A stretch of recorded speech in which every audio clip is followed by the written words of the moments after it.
하나님 말씀, 오늘은 사도행전 2장 33절이 되겠습니다.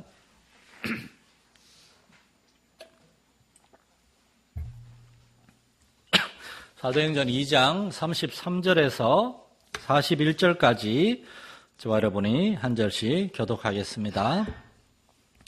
하나님이 오른손으로 예수를 높이심에 그가 약속하신 성령을 아버지께 받아서 너희가 보고 듣는 이것을 부어주셨느니라.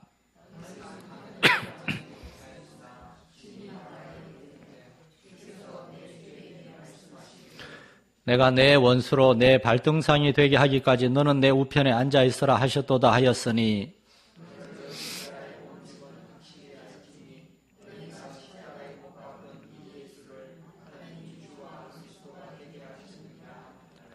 그들이 이 말을 듣고 마음에 찔려 베드로와 다른 사도들에게 물어 이르되 형제들아 우리가 어찌할꼬 하거늘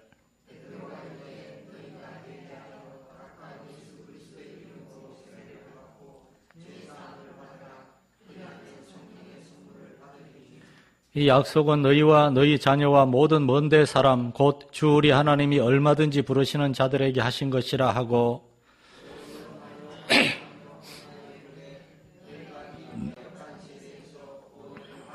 같이 읽겠습니다. 그 말을 받은 사람들은 세례를 받음에 이날에 신도의 수가 3,000이나 더하더라. 아멘. 예수님에 대해서 우리는 잘못된 두 가지 관점을 가질 수가 있습니다. 첫째는 예수님을 너무 어려워하는 겁니다. 예수님은 하나님이시지. 그래서 예수님 앞에 우리의 마음을 우리가 솔직하게 토로하지도 못하고 예수님을 조금 이렇게 거리를 두는 그런 사람들이 있습니다. 제가 봤을 때 로마 가톨릭 천주교나 동방정교회 이런 사람들이 그러한 예수 그리스도와 굉장히 거리가 있는 것 같아요.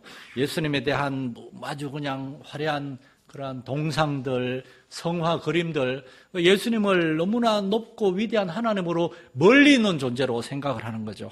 그러나 또한 다른 한 가지 관점은 예수님을 너무 인간 예수님을 너무 친밀하게 가까이만 생각해서 예수님을 함부로 생각한다는 겁니다. 저는 개신교에서 좀 그런 요소가 있는데 꽤 오래전에 제가 어떤 청년 집회 설교하러 간 적이 있는데 그 찬양 인도자가 그러는 거예요. 찬양 인도하다 말고 저는 예수님이 너무나 귀엽습니다. 예수님이 귀엽습니다. 정말 나를 위해서 이 땅에 오셔서 나의 친구가 되어주시고 어느 날 내가 기도하고 찬양하는 내 옆에 마치 예수님이 내 어깨에 머리를 기대고 있는 것 같이 예수님 너무 귀엽습니다. 저는 정말 귀싸대기를 한 대 날리고 싶었어요.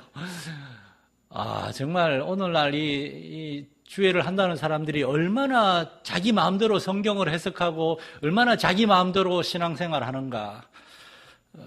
예수님은 이 땅에 오신 하나님이십니다. 이러한 양쪽에 너무나 한쪽에 치우치는 그 중심을 우리가 유지하기가 힘들어요.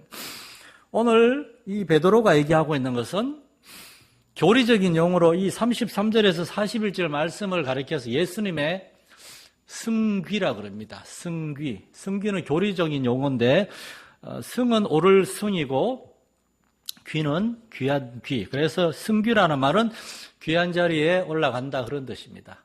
사람이 되어서 이 땅에 오셔서 가장 낮은 자리에서 우리와 같은 모양으로 수치와 고난을 당하신 예수님. 그러나 예수님은 십자가의 그 죽으심과 부활과 승천하심으로 이제 영광스러운 성자 하나님의 자리에 다시 올라가셨다는 겁니다. 여러분, 사도 요한이 예수님이 세상에 계실 때는 그 품을 의지해서 눕고 예수님을 끌어안고 예수님에게 입 맞추고 그랬을지 모르지만 우리가 나중에 예수님이 다시 오셨을 때 만나게 될 예수님은 영광스러운 하나님이시요 심판의 주님으로 오십니다. 우리는 여전히 예수님을 사랑하지만 그러나 그 예수님의 사랑은 그냥 사랑이 아니라 경외함으로 사랑하는 겁니다. 우리는 예수님을 함부로 대할 수 없습니다. 우리는 미국의 존 메가드 목사님이 설교 시간에 그런 얘기를 하시더라고요. 어떤 은사주의자가 그런 얘기를 하더래요. 아침에 자기가 면도를 하고 있는데 갑자기 예수님이 거기 들어오셔서 아무개야 이름을 부르셔가지고 깜짝 놀래가지고 예수님 이렇게 이른 아침부터 어쩐 일이십니까? 그래서 자기가 예수님께 잠깐만 기다리라 그러고 빨리 면도를 하다가 비었다는 거예요. 그러면서 존 메가더 목사님은 그건 말이 안 된다고. 만약 내가 면도를 하고 있을 때 예수님이 들어오셨으면 나는 면도기를 집어던지고 수건으로 급하게 얼굴을 닦고 예수님이 발 앞에 엎드려서 예수님께 절하고 예수님께 경배했을 거라고. 오늘날 사람들의 문제가 이거라고. 여러분은 예수님을 어떻게 생각하십니까? 예수님 우리를 사랑하셔서 사람이 되어서 우리에게 오신 하나님의 아들 나사렛 예수, 인간 예수시지만 그러나 지금은 예수님은 승귀, 다시 영광스러운 성부 하나님의 오른편에 정말 성자 하나님으로 거기에 오르셔서 거기에서 만왕의 왕이 되셨고 우리를 비롯한 세상 모든 사람들을 심판할 심판주세요. 예수님은 가장 따뜻하게 예수님을 3번이나 부인한 베드로에게 찾아오시는 그러한 사랑이 많으신 예수님이었지만 그러나 그 예수님은 동시에 만왕의 왕이시고 심판주가 되십니다. 이 균형을 유지하기가 쉽지 않은데 정말 조심스럽게 여러분 조심스럽게 말씀드리는데 우리는 예수님을 너무나 사랑하고 예수님을 친밀하게 생각하고 나에게 오신 하나님의 아들임을 우리가 알고 믿으면서도 우리는 예수님을 경외해야 되고 예수님을 경배해야 되고 예수님께 합당한 예배를 올려드려야 된다는 겁니다. 왜 우리가 그리스도인으로서 우리의 마음과 입술과 우리의 삶을 언제나 절제하고 지키려고 왜 세상 가운데 소금이 되고 빛이 되고 그렇게 살려고 하는 겁니까? 여러분 물론 그렇게 해서 사람들에게 우리의 착한 행실을 보여주고 그들을 주님께 인도하려고 우리 그리스도인은 당신들하고 다르게 삽니다. 이걸 보여줘야 되죠. 그러나 그보다 더 중요한 것은 우리가 예수 그리스도를 믿고 따르는 예수의 사람들, 어제 제 설교 시간에 말씀드렸지만 기독교는 예수교예요. 기독교예요. 그리스도교예요. 우리는 예수님을 믿는 사람들입니다. 다른 것 때문이 아니라 예수님 때문에. 제가 저희 자녀들에게도 정말이지 저희 자녀들에게 어릴 때 그 자녀들을 사랑하고 양육하는데 그 자녀들에게 제가 그렇게 하는 것은 제가 예수님을 믿는 사람이고 목사이기 때문에. 최근에 제가 우리 교회 어떤 어린 젊은 청년이지만 아주 어린 딸내미 2명의 간증문을 최근에 제가 읽은 적이 있는데 그 간증문에 보니까 그 아이들이 그렇게 썼더라고요.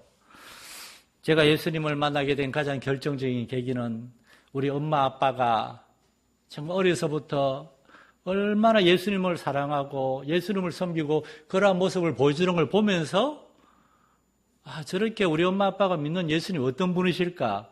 부모님으로부터 받은 그러한 경건한 영향들, 디모데의 그러한 아름다운 신앙을 가진 우리의 자녀들 그 순수한 간증문을 보면서 다 그 둘 다 제가 우리 선생님들이 옛날에 가르쳤던 애들인데 너무 감사하더라고요. 여러분, 우리는 예수님을 사랑하지만 그러나 그 사랑에 경외함이 있어야 돼요. 오늘 베드로가 얘기하는 것은 이제 예수님은 하나님이 예수님을 높이셔서 저기 높은 데 올라가셔서 모든 죄인들과 모든 원수들이 예수님의 발등상 앞에 엎드려서 예수님으로부터 하나님의 심판을 받게 될 그러한 사람들. 예수님은 높은 자리에 올라가셨고 이제 우리의 심판자가 되셨다는 겁니다.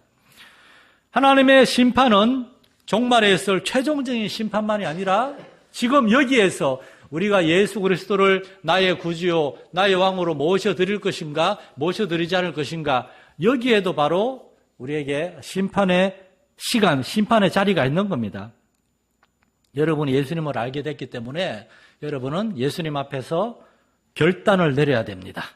여기 모인 모든 분들은 예수님을 만나서 예수님이 나에게 오신 가장 고맙고 감사한 하나님의 아들이시며 동시에 이제는 하나님 보좌 우편에서 온 세상 모든 사람들의 심판자가 되시는 만왕의 왕이요 구주시라는 것을 우리가 믿고 그분을 우리의 마음에 모셔드린 줄 알아요. 또한 그렇게 점점 그 예수님을 알아가는 우리 성도들인 줄로 저는 그렇게 믿고 있습니다. 우리는 예수님을 알게 되었기 때문에 예수 그리스도의 영광스러운 그 도전, 예수님을 영접할 것인가? 그리고 예수님을 나의 구주, 나의 왕으로 모시고 살아갈 것인가? 아니면 그냥 예수님을 머리로만 알고 그 예수님이 나에게 사람들의 병도 고쳐주고 이렇게 막 복을 주셨다는데 나에게 하늘의 신령한 복은 뭐 됐고 이 땅의 기름진 물질의 복들 그런 거 좀 많이 줬으면 좋겠다. 예수님을 통하여 복 받고 잘 살고 유익을 얻고 기독교를 통하여 무언가 나에게 유익이 되는 것이 도움되는 것이 무엇인가 그것만 생각하는 그러한 자리에 계속 머물러 있을 것인가. 예수님 우리에게 도전하십니다. 그리고 교회는 이러한 예수님의 도전에 세상이 아니라 정말 성경적인 방법으로 올바로 반응한 사람들입니다. 오늘 베드로의 설교를 듣고 사람들이 마음에 찔려 했습니다. 마음에 찔려 했어요. 복음의 메시지는 사람들의 마음을 찌르는 겁니다. 찔림을 받다. 이 말을 어떤 세번역 성경에는 어떤 다른 현대의 번역 성경에는 사람들의 마음에 굉장히 불편함을 느꼈다. 그렇게 번역되어 있더라고요. 하나님의 말씀, 우리의 죄를 지적하고 우리의 연약한 본성을 지적하고 하나님 아버지 회개하고 돌이키라. 예수님을 믿고 예수님을 따라가라. 그러한 도전은 우리의 마음을 불편하게 하는 겁니다. 그러한 찔림이 있었어요. 그때 이 베드로와 이 사도들의 설교를 들은 사람들은 형제들아 우리가 어찌할꼬 올바른 반응을 했어요. 그때 베드로는 그들에게 회개하고 예수님을 믿고 세례를 받아라. 그러면 성령께서 오실 것이다. 그런데 사도행전 2장에 이러한 놀라운 일들이 있었는데 사도행전 7장에 가면은 초대교회 집사님 중에 스데반 집사라는 분이 똑같이 동일한 설교 2장의 베드로의 설교와 7장의 스데반 집사님의 설교는 거의 내용이 동일합니다.